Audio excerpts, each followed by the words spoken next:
Severe permanent disfigurement, loss of function, emotional distress. Those are the consequences of a fight here in downtown Indianapolis as laid out in a new lawsuit.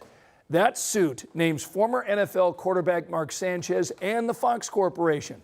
That fight unfolded early Saturday morning, thrusting our city into the national spotlight, and it did not take long for things to escalate. This lawsuit, criminal charges, and political finger pointing.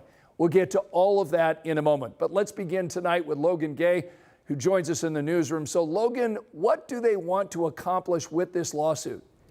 Hey, Scott, I combed through this lawsuit filed by the victims' attorneys, and it details their request for the courts to rule in their favor and against Sanchez and Fox Corporation. A warning, though, some of the photos in this story are graphic.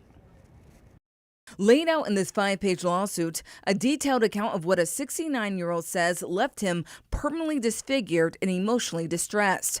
A local attorney who's not involved in the case but is paying close attention to it says he's not surprised the family has filed a lawsuit already. You know, he's going to have a lot of medical bills to pay and things of that nature. The fight unfolding early Saturday morning in an alley behind the Westin Hotel where the 69-year-old was working. The aftermath now leading to a level 5 felony charge against Sanchez due to the severity of the alleged victim's injuries. I don't care who you are. I don't care what you do for a living. I don't care where you live. If you come into our city, commit violence, we will use all the tools at our disposal to hold you accountable. The lawsuit also names Fox Corporation, Sanchez's employer, saying the company owed a duty of care to the 69-year-old to ensure that its employees conducted themselves in a reasonable manner.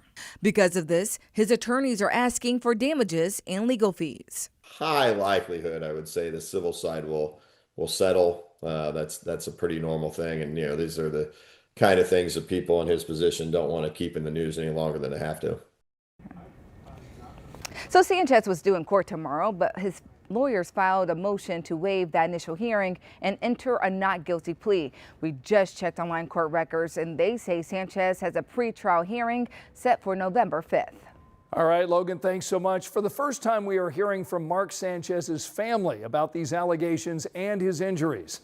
Sanchez's brother calls this a deeply distressing time for everyone involved. A statement goes on to say Mark remains under medical care for the serious injuries he sustained and is focused on his recovery as the legal process continues.